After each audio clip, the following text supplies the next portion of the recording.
Welcome back to the channel where we remember the women who once lit up the screen, the stage, and the hearts of millions. Today, we step into one of the most painful and quiet tragedies, stories of American female celebrities who lost their lives to lung cancer. These weren't sudden endings, they were long, exhausting battles fought behind closed doors, filled with pain, hope, and slow goodbyes. Some of these women spent years carrying the weight of a disease that slowly took away their energy, their voices, and eventually their lives. For many, it all began decades earlier with a habit they never knew would haunt them so deeply. Others never smoked a day in their life, and yet, they too were caught in the grip of this unforgiving illness. Behind each diagnosis was a woman who had dreams, families, fans, and so much more to give. Let's take a quiet moment to remember their strength, their final days, and the legacies they left behind. Today, we remember Patricia Neal, the Oscar-winning actress whose powerful performances and unimaginable strength made her a legend far beyond the screen. Patricia died on August 8, 2010, at the age of 84, after a difficult battle with lung cancer that she faced with quiet bravery and that same stubborn fire that had carried her through so many dark chapters in life.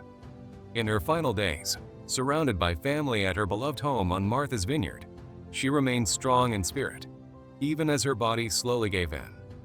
She had only recently converted to Catholicism and found peace before her passing, but cancer had already taken its toll. Her voice, once so full of grit and soul, grew softer as the disease spread, and her family watched helplessly as the woman who had fought so hard through strokes, heartbreak, and unimaginable loss began to fade away. Her death felt deeply unfair, but in a way, it was the final act in a life that was always a fight, one she never backed down from. Patricia's life had been filled with love and pain, talent and tragedy. Born Patsy Louise Neal in Kentucky in 1926, she grew up in Tennessee with dreams of acting planted in her heart by age 10. She studied drama at Northwestern and soon found herself in New York, where she won a Tony Award at just 21 and quickly caught Hollywood's eye. She starred in classics like The Day the Earth Stood Still, A Face in the Crowd, Breakfast at Tiffany's, and won an Oscar for HUD. But behind the spotlight, she suffered more than most could imagine. She lost her young daughter to measles, her infant son was left brain damaged after a terrible accident, and she herself suffered 3 massive strokes while pregnant that left her unable to walk or talk. Doctors didn't expect her to recover, but with relentless therapy, mostly pushed by her husband, author Roald Dahl, she taught herself everything again, from forming words to facing a camera. She earned another Oscar nomination just a few years later, and the subject was Roses, proving she was still a force. Yet her recovery was lifelong. Aphasia haunted her speech, her memory often failed her, and the public never fully saw how hard each line and each step truly was. Her marriage to Dahl, already strained, eventually ended after betrayal, and though she never remarried, she found peace in her later years through her faith, her children, and her work helping others recover from brain injuries. She helped build a rehab center in her name, visited patients, and reminded them that survival was possible. Her life was a series of comebacks, each more inspiring than the last. Even in death, Patricia Neal left behind a voice that never really went silent. It just grew softer, deeper, and more lasting in the hearts of those who knew her story. She wasn't just a great actress. She was a survivor, a mother, and a woman who fought every day to keep going, no matter what life took from her. Lung cancer may have ended her story, but it will never erase it. Ann Miller, the dazzling American actress and dancer whose unmatched speed and spirit made her one of the most unforgettable performers of Hollywood's golden age, but whose life ended in a quiet, painful battle with lung cancer. She passed away on January 22, 2004, at Cedars-Sinai Medical Center in Los Angeles at the age of 80, her final days marked by the slow, cruel decline that lung cancer brings, breath becoming harder, energy fading, the sparkle she once carried on stage slowly dimming. It's heartbreaking to think that a woman who gave so much life to the screen with her rhythmic feet and electric presence spent her last moments far away from the spotlight, fighting a disease that doesn't care how brightly you once shined. Born Johnny Lucille Collier in Carreno, Texas, She overcame rickets as a child through dance, and that same dance would later carry her from poverty to stardom. After her parents divorced, she supported her hearing-impaired mother by dancing in nightclubs as a young girl, lying about her age to land film contracts by 13. Hollywood noticed. Lucille Ball and a scout discovered her in a San Francisco club, and soon she was making waves with RKO, Columbia, and later MGM.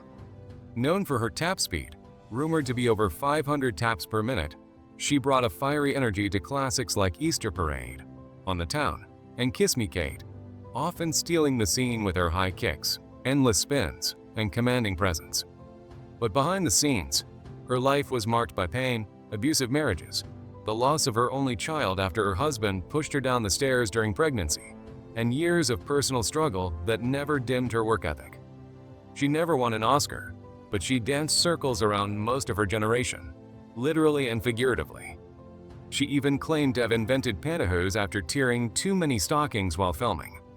Her final movie role came in David Lynch's Mulholland Drive in 2001, where she showed, even in her late 70s, that she still had presence, grace, and strength. Ann Miller gave the world rhythm and joy through her dancing, but lung cancer slowly silenced her spark. She was buried next to her infant daughter in Culver City, a quiet resting place for a woman whose life was anything but quiet. Though the lights of the stage are now dim without her, her taps still echo in film history, loud, sharp, and unforgettable. Audrey Meadows, the unforgettable American actress, whose calm strength and quick wit as Alice Cramden in The Honeymooners made her one of the most beloved women in television history. But behind that iconic role was a woman who faced a heartbreaking end, quietly battling lung cancer in her final days. Audrey, a longtime smoker, was diagnosed in 1995 and chose to keep her illness a secret, even from her closest family, including her sister Jane Meadows. She turned down aggressive treatment and quietly slipped into a coma at Cedars-Sinai Medical Center in Los Angeles, passing away on February 3, 1996, just 5 days before her 74th birthday. Her death left fans stunned, not just because of how private she had kept her pain, but because the woman who once brought laughter into millions of homes had left without ever asking for sympathy. Audrey's life started in a far-off place. She was born Audrey Cotter in 1922 in Wuchang, China, the youngest of 4 children of Episcopal missionaries. English wasn't even her first language. After her family returned to the U.S., Audrey grew up in New England, and her journey to fame began when she moved to New York City and tried her hand at singing. She got her big break on Broadway in Top Banana, and soon found herself on the Bob and Ray Show. But everything changed when she landed the role of Alice on the Jackie Gleason Show. She had to fight for it. Initially rejected for looking too glamorous, she returned with a photo of herself looking plain, and Jackie Gleason saw the real Alice in her. That role defined her. She played the strong yet loving wife who kept her head high against Ralph Cramden's loud antics, and her delivery of each line gave Alice heart and depth. Audrey became the only cast member from The Honeymooners to earn residuals from reruns, thanks to a smart contract move by her brother. Outside of The Honeymooners, she starred in films, made guest appearances on shows like The Simpsons and Murder. She wrote, and even stepped away from acting to become a businesswoman, working with Continental Airlines and serving as a director at a national bank. Her last television appearance was on Dave's World, still working even as age crept in. She married twice, first to Randolph Rouse, and then to Robert F. Six, the president of Continental Airlines, who passed away a decade before her. Audrey's 1994 memoir, Love, Alice, showed how deeply she connected with the role that made her famous, saying she loved Alice because she was both strong and tender. It's impossible to separate Audrey from that small kitchen on Chauncey Street, where she stood as the heart of a home and a generation. She may be gone now, but the sound of her voice, her presence, and the love she put into every scene will live on forever. Audrey Meadows wasn't just an actress. She was a quiet fighter, a brilliant mind, and a woman who left this world on her own terms, with dignity and strength. B. Arthur, the tall, deep-voiced legend whose bold presence changed television forever. B was more than just a star. She was a force, a voice for women, for equality, and for those who didn't feel seen. But behind that powerful image was a quiet, private woman who fought a painful battle no one truly saw coming. In her final days, Bea was at home in Los Angeles, surrounded by her family, quietly facing the end after a struggle with lung cancer that she kept mostly to herself. She had fallen ill some years earlier, even canceling some performances, but never let the public see her pain. She stayed strong for as long as she could, still advocating for causes she believed in like LGBTQ+ youth and animal rights. On April 25, 2009, at the age of 86, Bea Arthur passed away, leaving behind a legacy as big as her voice. Her death wasn't loud or public, it was quiet, dignified, and deeply sad. She didn't have a public funeral, just her ashes scattered at sea, like she was slipping away in silence. But her absence was felt like thunder across the world. Born Bernice Frankel on May 13, 1922, in New York City, Bea grew up in Maryland during the Great Depression, the daughter of Jewish immigrants. She faced insecurities about her height and deep voice, but used humor to hide it, eventually turning those traits into her biggest strengths. In World War II, she became one of the first women in the U.S. Marine Corps, rising to the rank of Staff Sergeant, breaking barriers before ever stepping onto a stage. After the war, she chased her true passion, acting, and began performing in theater. She won a Tony Award in 1966 for her unforgettable role in Mame, and went on to television, where she first appeared as Maude on All in the Family, a role so powerful it spun off into its own show. Maude was bold, it tackled abortion, racism, and women's rights in a time when no one else on TV dared. Bea won an Emmy for it and later found even greater fame in The Golden Girls as Dorothy Zbornak, a sharp, sarcastic, but deeply loving woman who made millions laugh and think at the same time. That role earned her another Emmy and a permanent place in TV history. Even off camera, Bea was just as strong. She raised 2 adopted sons, supported LGBTQ+ youth, and gave generously to causes she believed in, including leaving $300,000 to a homeless center for LGBTQ+ kids. But cancer doesn't care about strength. Lung cancer slowly took her voice, her health, and eventually her life. Bea never made a spectacle of her illness. She didn't want the spotlight on her pain, but those close to her knew how hard it was. In the end, she passed peacefully at home, but the silence left behind was unbearable for those who loved her. Tributes poured in from co-stars, friends, and fans, with Broadway even dimming its lights to say goodbye. She might have been a private woman, but the world mourned her publicly. Bea Arthur wasn't just a TV star. She was a trailblazer, a Marine, a mother, and a fighter who never stopped standing up for others, even when she was silently fighting for her own life. Her tragic death from lung cancer took her from us, but the fire she lit on stage and screen will never be put out. Betty Grable, the beloved American actress, singer, dancer, and pin-up icon, whose life came to a heartbreaking end on July 2, 1973, after a painful battle with lung cancer. She was just 56 when she died in Santa Monica, California, leaving behind not only a legacy of classic films, but a story of quiet suffering in her final days. Betty had been a heavy smoker for most of her life, a habit common in Hollywood at the time, and it slowly destroyed her health. As the cancer spread, she became weaker, her once vibrant voice faded, and the energy that lit up the screen was replaced with pain and stillness. She spent her last days mostly at home, far from the spotlight, with her much younger partner Bob Remick by her side, trying to comfort her as she slipped away. Her funeral, held just 2 days later, was filled with old friends, former husbands, and fellow stars, as the song, "I Had the Craziest Dream," played softly in the church, a reminder of the magic she once gave the world. Born Elizabeth Ruth Grable on December 18, 1916, in St. Louis, Missouri, Betty was pushed into show business by her determined mother, who dreamed of making her daughter famous. At just 13, Betty lied about her age to get small parts in musicals, and by the time she was 23, she had already been in dozens of films.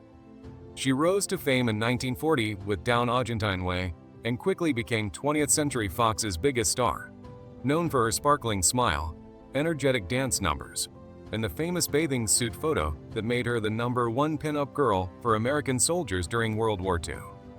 Her image was pasted on bomber planes, hung in barracks, and carried in wallets across the globe. She became a symbol of hope, beauty, and home. During the 1940s, she was one of the highest-paid women in the country, with films like Mother Wore Tights, Pin-Up Girl, and How to Marry a Millionaire making her a household name. Her legs were so famous they were insured for $1 million.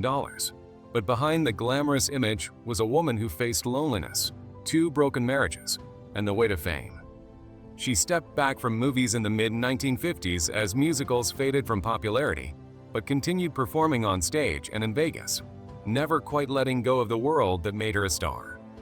Her final years were quieter, spent with her daughters and partner, but the illness that had been growing inside her finally took hold. Betty Grable didn't just die of cancer. She died slowly, privately, painfully, with the world mostly unaware that the woman who once brought joy to millions was now struggling to breathe. Her death wasn't sudden, but it was still tragic. It was the kind that leaves a long ache, especially for those who remember what she meant to a generation. Betty Grable was more than a movie star. She was the face of an era, the heart of wartime Hollywood, and the light that once danced across the silver screen. Her journey from a teenage chorus girl to America's sweetheart was incredible, but in the end, it was her battle with lung cancer that showed her quiet strength. She may be gone, but her memory, her laughter, and that unforgettable smile still live on.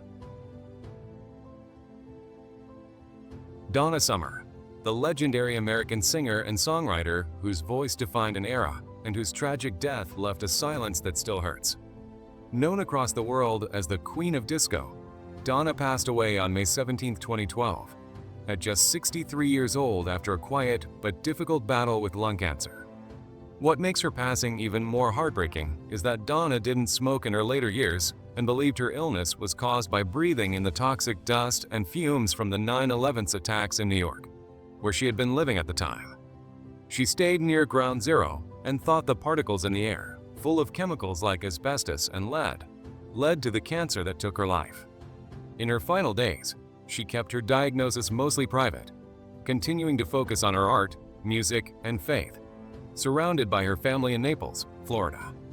She had already been through so much in her life, from battling addiction and depression to facing public controversies, yet she held on to her love for music, painting, and God.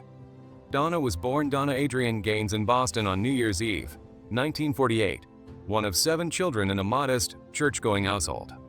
Her voice first stunned a crowd at just 10 years old in church, and from then on, she believed she was meant to be heard. She left home before graduating high school and took off to New York, then Munich, where she acted in the musical Hair and learned to sing fluently in German.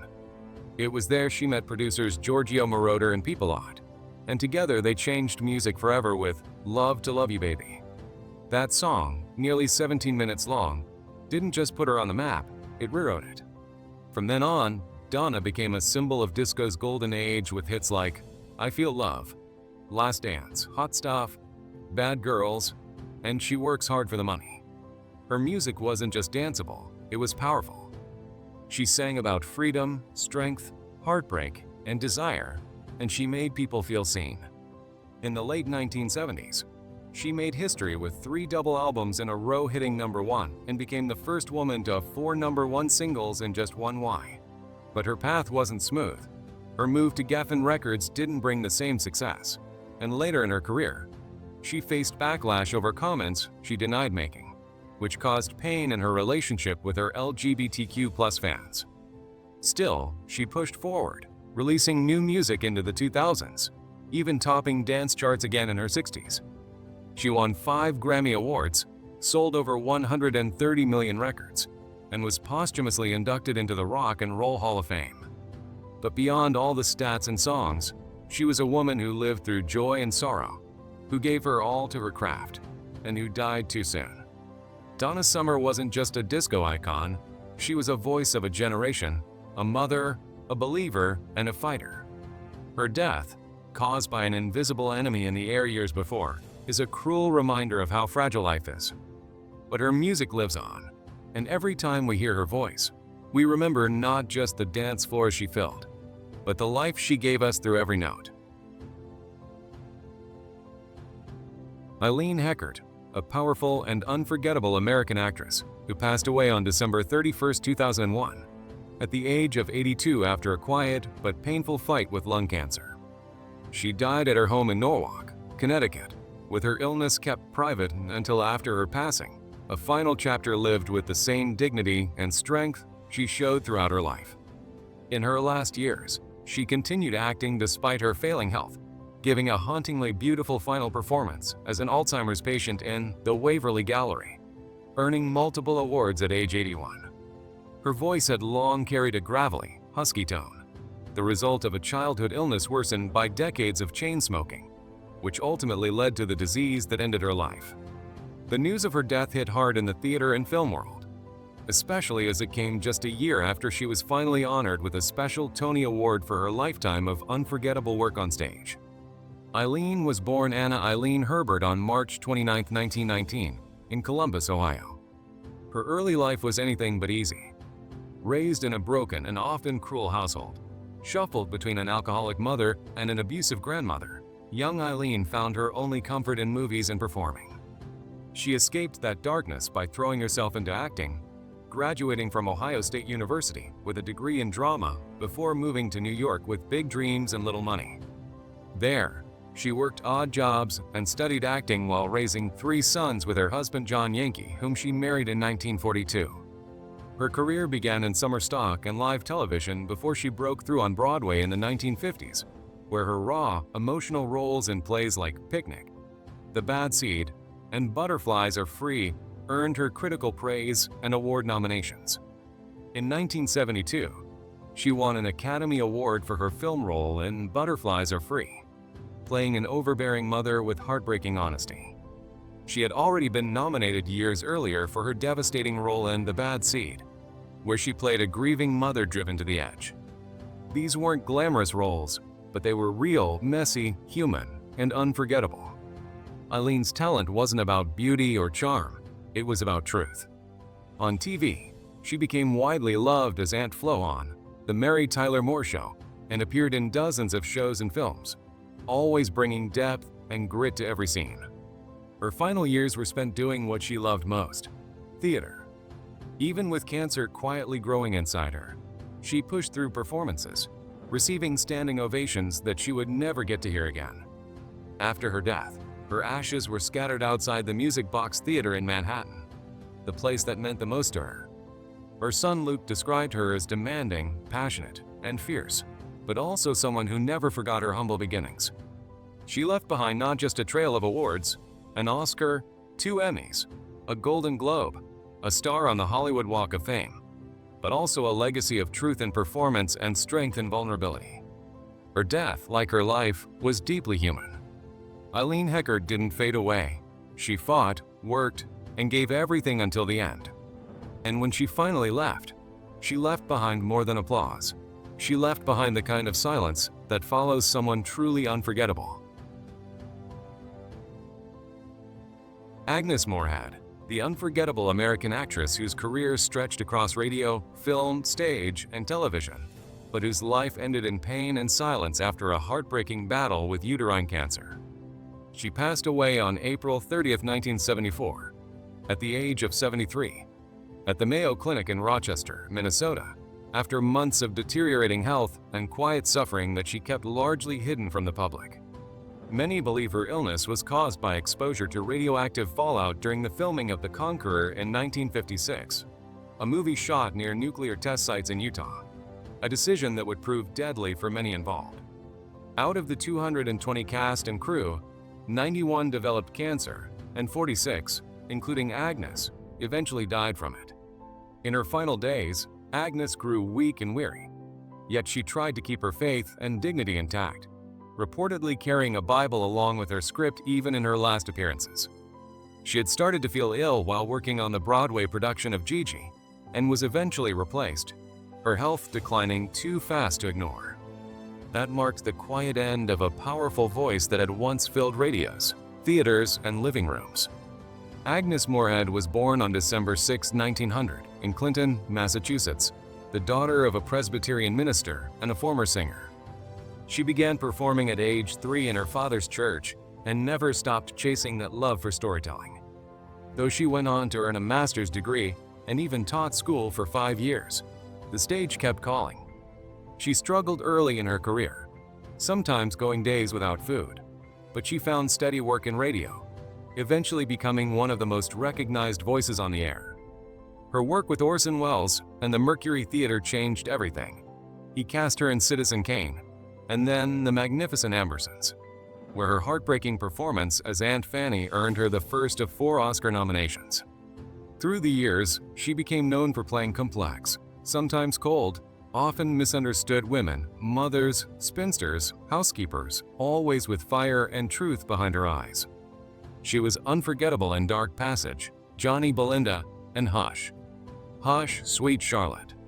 But for many, she'll always be remembered as Endora, the vibrant, sarcastic witch mother on Bewitched, a role that brought her 6 Emmy nominations and lasting fame, though she often admitted she didn't want that to define her legacy.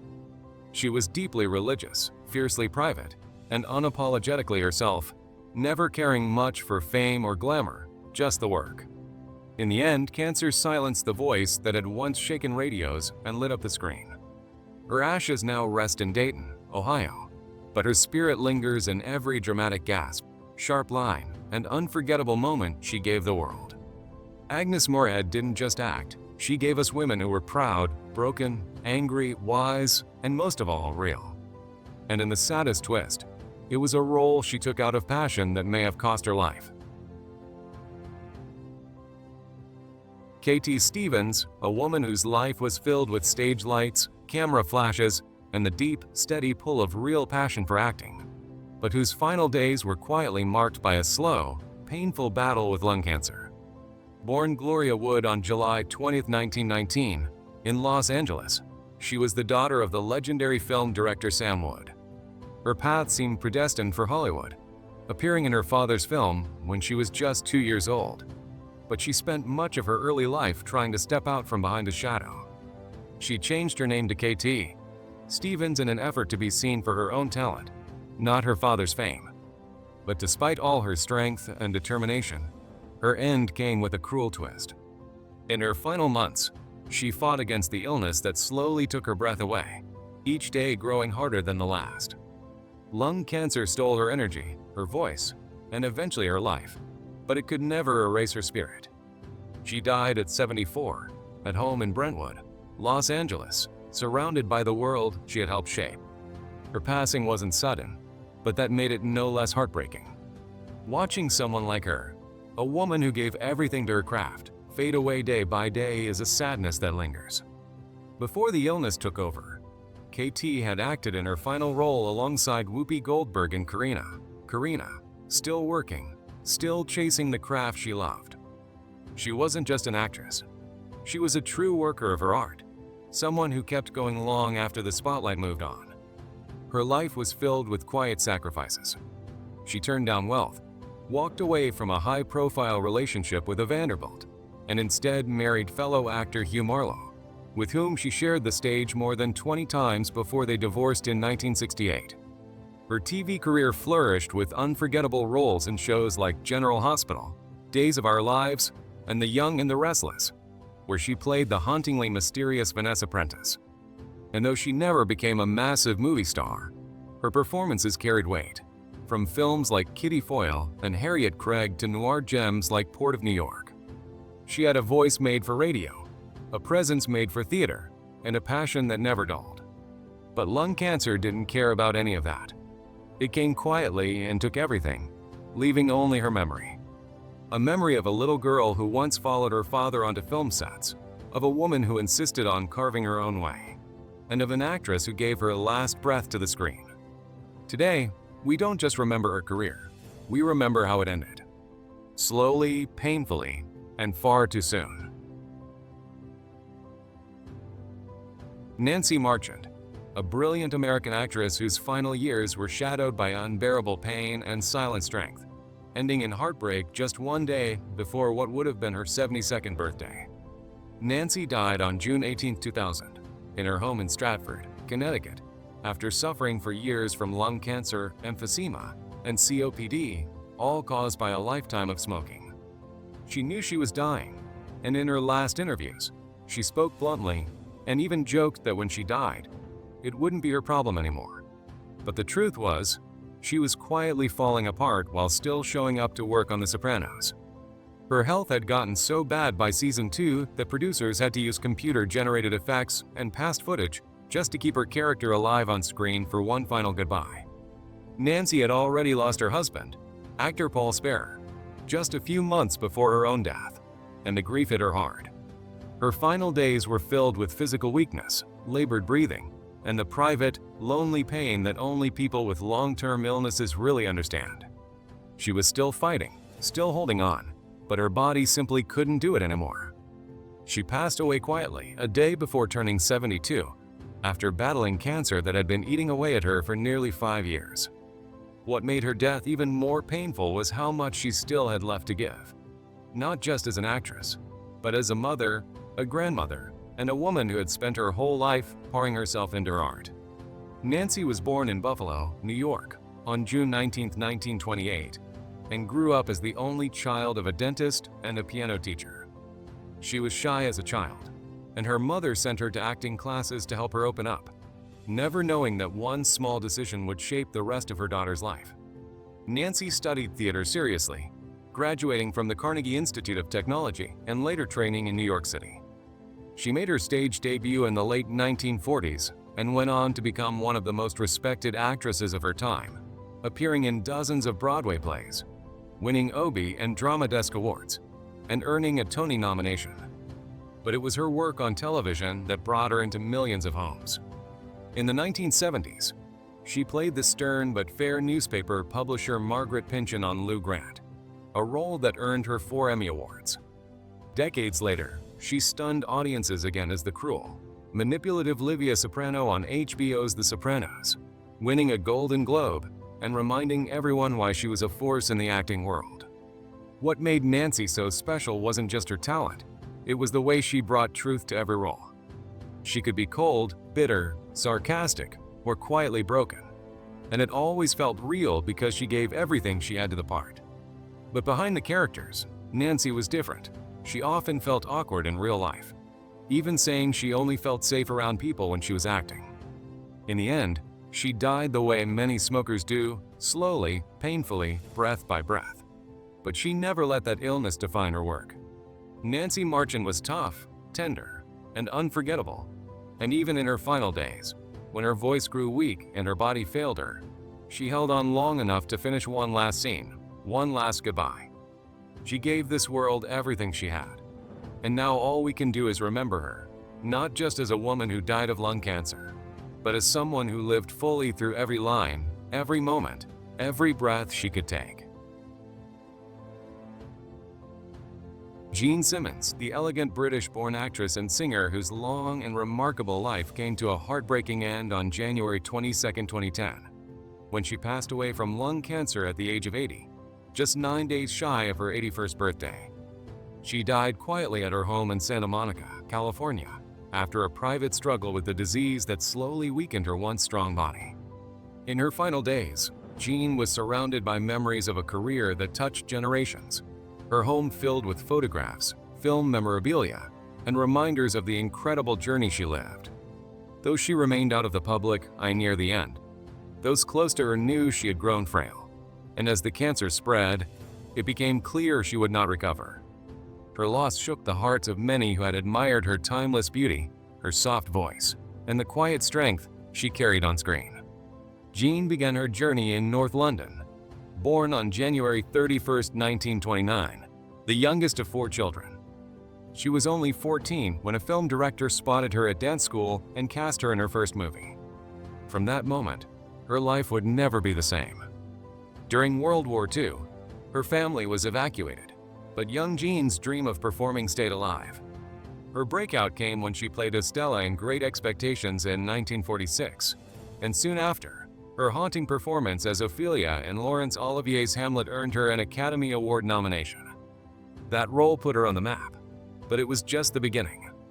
She moved to Hollywood in 1950 and became a U.S. citizen, starring in films like Guys and Dolls, Spartacus, The Big Country, The Robe, and Elmer Gantry. She could sing, she could cry, and she could hold a scene with just a glance. Her career stretched across 6 decades, including TV hits like The Thornbirds, for which she won an Emmy. But fame didn't shield her from hardship. She married twice, first to actor Stuart Granger, and later to director Richard Brooks, and both marriages ended in divorce. She raised 2 daughters, Tracy and Kate, and spoke openly about her struggles with addiction later in life, bravely checking herself into the Betty Ford Clinic in the early 1980s. Despite the glamour, Jean was human, vulnerable, private, and often battling her own demons. She faced the final stage of her life with quiet dignity, never making a public fuss, just slipping away, leaving behind a legacy of grace, talent, and unforgettable performances. Her lung cancer diagnosis was a cruel twist for someone who had given so much of herself to the world through her voice and expression. Today, we remember not just the actress, but the woman, the girl from Cricklewood who became a star, who loved deeply, worked tirelessly, and who, even in her final breath, carried herself with the same quiet grace that made her unforgettable. Jean Simmons may be gone, but her face, her voice, and her spirit live on in every frame of film she left behind. Sylvia Kristel, a Dutch actress and model who became internationally known for her role in the erotic classic Emmanuel and tragically passed away in her sleep on October 17, 2012, at just 60 years old after a long and painful battle with throat and lung cancer. Her final months were filled with quiet suffering. She had been diagnosed with throat cancer in 2001, and despite undergoing several rounds of chemotherapy and surgery, the disease spread to her lungs. Just 4 months before her death, she suffered a stroke and was hospitalized in critical condition. And though she returned home, her body was exhausted, worn down after years of health struggles and past addictions that had already taken their toll. Sylvia had started smoking at the age of 11, and it followed her throughout her life, becoming the root cause of the cancer that ultimately took her away. She died peacefully in her sleep, but her final years were anything but peaceful, marked by a lifetime of trauma, heartbreak, addiction, and survival. Sylvia was born in Utrecht, Netherlands, in 1952, and grew up in a hotel owned by her parents, both of whom struggled with alcoholism. She endured sexual abuse as a child, and after her father abandoned the family, Sylvia was left to navigate a chaotic home that would shape the rest of her life. She found escape in modeling, and by the age of 21, she had won beauty titles like Miss TV Holland and Miss TV Europe. Her breakthrough came by chance when she walked into the wrong audition and was cast in Emmanuel, a film that shocked the world and defined her career. Overnight, Sylvia became the face of a sexual revolution, but the fame came with a heavy price.